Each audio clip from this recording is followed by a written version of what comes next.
ಇವತ್ತಿನ ಕ್ಲಾಸಲ್ಲಿ ನಾನು ಫ್ಲವರ್ ಡಿಸೈನ್ ಮಾಡಲಿಕ್ಕೆ ಹೇಳಿಕೊಡ್ತಿದ್ದೇನೆ. ಸೊ ಇದಕ್ಕೆ ಮಗ್ಗಮ್ ವರ್ಕ್ ಅಂತ ಹೇಳ್ತಾರೆ. ಫಸ್ಟಿಗೆ ನಾವು ಹೀಗೆ ಡ್ರಾ ಮಾಡ್ಕೊಳ್ಬೇಕು. ಫಸ್ಟಿಗೆ ನೋಡಿ ನಾನು ಹೇಗೆ ಫ್ಲವರ್ ಡ್ರಾ ಮಾಡ್ಕೊಳ್ತಿದ್ದೇನೆ ಹಾಗೆಯೇ ನೀವು ಕೂಡ ಡ್ರಾ ಮಾಡ್ಕೊಳ್ಳಿ. ಹೀಗೆ ಈ ಶೇಪಲ್ಲೇ ಇರಲಿ ಈಗ ಸ್ಟಾರ್ಟಿಂಗ್, ಯಾಕಂದರೆ ನಿಮಗೆ ಸ್ಟಿಚಿಂಗ್ ಈಸಿ ಆಗುತ್ತೆ. ತುಂಬ ಹತ್ತಿರ ಹಾಕಿದರೆ ನಿಮಗೆ ಸ್ಟಿಚ್ ಮಾಡಲಿಕ್ಕೆ ಕೂಡ ಕಷ್ಟ, ಅದು ಶೇಪ್ ಕೂಡ ಬೇರೆ ಟೈಪ್ ಕಾಣುತ್ತೆ. ಸೊ ಇಷ್ಟೇ ಹಾಕ್ಕೊಳ್ಳಿ, 4 ದಳದ್ದು ಫ್ಲವರ್ ಹಾಕ್ಕೊಳ್ಳಿ.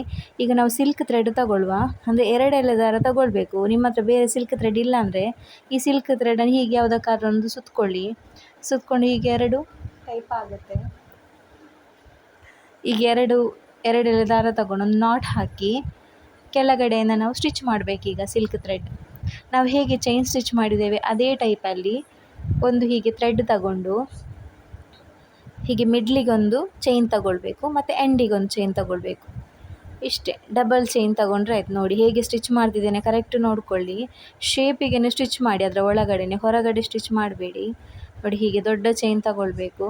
ಅಲ್ಲಿಂದ ರಿಟರ್ನ್ ನಾವು ಸ್ವಲ್ಪ ದೊಡ್ಡ ಚೈನ್ ತಗೊಳ್ಬೇಕು. ನೋಡಿ ಹೀಗೆ ದೊಡ್ಡ ಚೈನ್ ತಗೊಂಡು ಮತ್ತೆ ರಿಟರ್ನ್ ಚಿಕ್ಕ ಚೈನ್ ತಗೊಳ್ಬೇಕು. ನೋಡಿ ಹೀಗೆ ಒಂದು ದೊಡ್ಡ ಚೈನ್ ರಿಟರ್ನ್ ಚಿಕ್ಕ ಚೈನ್, ಹೀಗೆ ಕಂಟಿನ್ಯೂಸ್ ಆಗಿ ನೀವು ಸ್ಟಿಚಸ್ ಮಾಡಬೇಕು. ಸಿಲ್ಕ್ ಥ್ರೆಡ್ ಕಟ್ ಆಗ್ತದೆ ನೀವು ವರ್ಕ್ ಮಾಡುವಾಗ, ಬಟ್ ಪ್ರಾಬ್ಲಮ್ ಇಲ್ಲ, ನಿಮ್ಮ ಪ್ರಾಕ್ಟೀಸ್ ಆಗ್ತಾ ಕರೆಕ್ಟ್ ಆಗುತ್ತೆ ಸಿಲ್ಕ್ ಥ್ರೆಡ್ ಸ್ಟಿಚಿಂಗ್. ಸೊ ನೋಡಿ ಹೀಗೆ ದೊಡ್ಡ ಚೈನ್ ತಗೊಂಡು ನೆಕ್ಸ್ಟ್ ಎಂಡಿಗೆ ಚಿಕ್ಕ ಚೈನ್, ರಿಟರ್ನ್ ಅಲ್ಲಿಂದ ಒಂದು ದೊಡ್ಡ ಚೈನ್ ತಗೊಳ್ಬೇಕು. ನೀವು ಒಂದು ವೇಳೆ ನಿಮಗೆ ಸಿಲ್ಕ್ ಥ್ರೆಡ್ ಕಟ್ ಆಗೋದಾದರೆ ಸ್ವಲ್ಪ ಕ್ರಾಸ್ ಇಟ್ಕೊಳ್ಳಿ, ನೀಡಲನ್ನು ಹೀಗೆ ಸ್ಟ್ರೈಟ್ ಇಟ್ಕೊಳ್ಬೇಡಿ, ಸ್ವಲ್ಪ ಕ್ರಾಸ್ ಮಾಡಿ ಎಳಿಬೇಕು. ನೀಡಲ್ ಎಳೆಯುವಾಗ ನೀವು ಫೋರ್ಸ್ ಹಾಕಿದರೆ ಅದು ಕಟ್ ಆಗ್ತದೆ ಸಿಲ್ಕ್ ಥ್ರೆಡ್. ಸೊ ನೋಡಿ ಹೀಗೆ ಒಂದು ದೊಡ್ಡ ಚೈನ್ ಒಂದು ಚಿಕ್ಕ ಚೈನ್ ನೋಡಿ ಕರೆಕ್ಟ್ ನೋಡ್ಕೊಳ್ಳಿ, ಗೊತ್ತಾಗುತ್ತೆ. ಇದೊಂದು 2-3 ಸಲ ವೀಡಿಯೋ ನೋಡಿ ನಾನು ಹೇಗೆ ಸ್ಟಿಚ್ ಮಾಡ್ತಿದ್ದೇನೆ ಹಾಗೆಯೇ ಪ್ರಾಕ್ಟೀಸ್ ಮಾಡಿ. ಸ್ಟಿಚಸ್ ಯಾವಾಗಲೂ ಸ್ಟ್ರೈಟ್ ಇರಬೇಕು ಸಿಲ್ಕ್ ಥ್ರೆಡ್ಡಿದ್ದು ಫ್ಲವರ್ ಡಿಸೈನ್ ಮಾಡುವಾಗ, ಆಗ ತುಂಬ ಚೆನ್ನಾಗಿ ಕಾಣುತ್ತೆ. ಇಲ್ಲದಿದ್ದರೆ ಅದು ಶೇಪೇ ಚೇಂಜ್ ಆಗುತ್ತೆ. ನೋಡಿ ಹೀಗೆ ನೋಡಿ ನಾನು ಝೂಮ್ ಮಾಡಿ ತೋರಿಸ್ತಿದ್ದೇನೆ ನಿಮಗೆ ಹೇಗೆ ಸ್ಟಿಚಸ್ ಮಾಡ್ತೇವೆ ಅಂತ. ನೋಡಿ ಹೀಗೆ ಕಂಟಿನ್ಯೂಸ್ ಆಗಿ ನೀವು ನಾಲ್ಕು ಸೈಡು ಕೂಡ ಫ್ಲವರ್ ಫಿಲ್ ಮಾಡಬೇಕು. ನಾನು 4 ಸೈಡ್ ಕೂಡ ಫ್ಲವರ್ ಫಿಲ್ ಮಾಡಿ ನಿಮಗೆ ತೋರಿಸ್ತೇನೆ. ನೋಡಿ ಈಗ ಇದಕ್ಕೆ ಒಂದು ಎಂಡ್ ನಾಟ್ ಹಾಕಬೇಕು.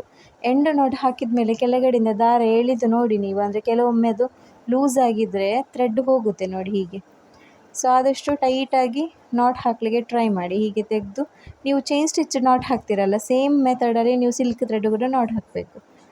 ಸೊ ಈಗ ನಾವು ಸೆಕೆಂಡ್ ಫ್ಲವರ್ ಕೂಡ ಹಾಗೆಯೇ ಫಿಲ್ ಮಾಡಬೇಕು. ನೋಡಿ ಗ್ಯಾಪ್ ಬಿಡಬೇಡಿ, ನೀವು ಒಂದು ಫ್ಲವರ್ನ ಮಿಡ್ಲಲ್ಲೇ ಹಾಗೆ ಗ್ಯಾಪ್ ಬಿಡಬೇಡಿ. ನೋಡಿ ಒಂದು ಫ್ಲವರ್ ಫಿಲ್ ಮಾಡುವಾಗ ಮಿಡ್ಲಲ್ಲೆಲ್ಲ ಗ್ಯಾಪ್ ಬಿಡಬಾರ್ದು, ಫುಲ್ ಫಿಲ್ ಆಗಬೇಕು.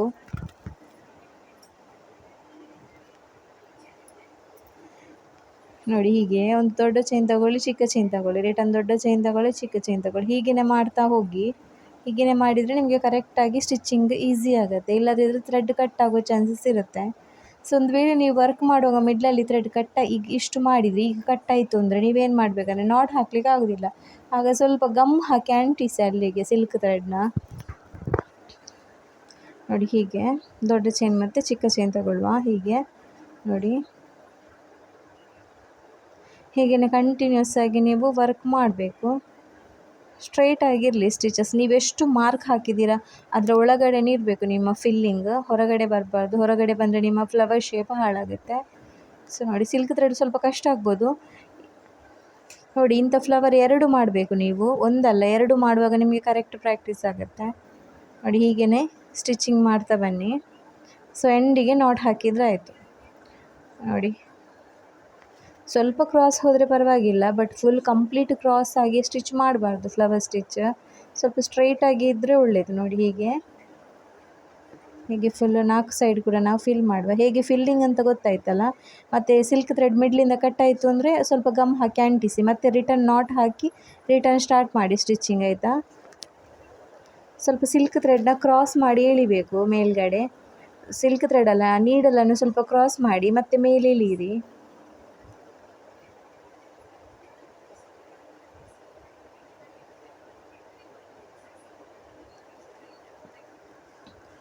ನೋಡಿ ಹೀಗೆ ಎಳಿಬೇಕು.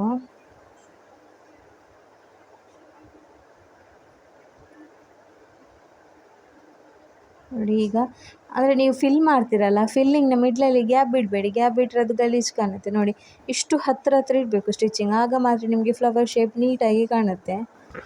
ಸೊ ನೋಡಿ, ನೀವು ಪ್ರಾಕ್ಟೀಸ್ ಮಾಡಿದರೆ ನಿಮಗೆ ಈಸಿ ಆಗುತ್ತೆ. ನೋಡಿ ನನ್ನ ಕೈಯಿಂದ ಈಗ ಒಂದು ಥ್ರೆಡ್ ಸಹ ಕಟ್ಟಾಗಿಲ್ಲ ಅಲ್ವಾ. So practice main. ನೀವೆಷ್ಟು ಪ್ರಾಕ್ಟೀಸ್ ಮಾಡ್ತೀರಾ ಸಿಲ್ಕ್ ಥ್ರೆಡ್ ಅಷ್ಟು ನಿಮಗೆ ಸ್ಟಿಚಸ್ ಎಲ್ಲ ಈಸಿಯಾಗಿ ಬರುತ್ತೆ. ನೋಡಿ ನನ್ನ ಕೈಯಿಂದ ಥ್ರೆಡ್ ಕಟ್ಟಾಗಿಲ್ಲ ಅಲ್ಲ. ಸೊ ನಾಟ್ ಒಂದು ಜಾಗೃತೆಯಲ್ಲಿ ಹಾಕಿ, ಯಾಕಂದರೆ ನಾಟ್ ಕೆಲವೊಮ್ಮೆ ಲೂಸ್ ಆಗಿರ್ತದೆ ನಿಮ್ಮ ಸಿಲ್ಕ್ ಥ್ರೆಡ್ಡಿದ್ದು ನಾಟ್. ಅದದು ಸಿಲ್ಕ್ ಟೈಪ್ ಅಲ್ವಾ, ಜಾರುತ್ತೆ ನಾಟ್ ಹಾಕುವಾಗ. ಸೊ ಆದಷ್ಟು ಸ್ವಲ್ಪ ನೋಡಿ ನಾಟ್ ಹಾಕಿ. ನೋಡಿ ಆಗ್ತಾ ಇಲ್ಲ ಈಗ ಕೂಡ. ಅದು ಒಮ್ಮೊಮ್ಮೆ ನಾವು ಟ್ರೈ ಮಾಡಬೇಕು. ಆ ಪ್ಲೇಸಲ್ಲಿ ಆಗೋದಿಲ್ಲ ಅಂದರೆ ನೆಕ್ಸ್ಟ್ ಬೇರೆ ಪ್ಲೇಸಲ್ಲಿ ಟ್ರೈ ಮಾಡಬೇಕು. ನೋಡಿ ನಾಟ್ ಆಯಿತು.